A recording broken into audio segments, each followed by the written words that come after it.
pool tiles, staining or scaling can totally ruin your backyard vibe, but fixing it doesn't have to be a major headache. Okay, so first thing, always clean your pool tiles regularly with cleaners made just for pool tiles.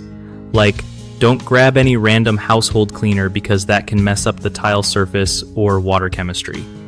If you notice stains, try using a pumice stone gently on the tile to get rid of those calcium deposits without scratching anything.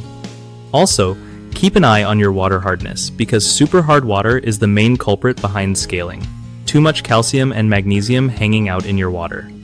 You can test water hardness with a kit from the pool store and then adjust it by adding specific chemicals that soften the water. Balancing pH levels is another key move.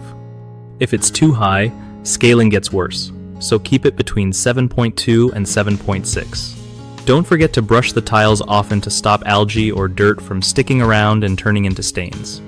Lastly, if you're dealing with stubborn stains, a vinegar solution or specialized tile cleaner can be your best friend. One of the biggest mistakes people make with pool tile staining or scaling is ignoring water hardness testing. If you don't check that regularly, you're basically asking for scale buildup that's tough to remove. Fix? Test your water hardness once a month and adjust chemicals as needed.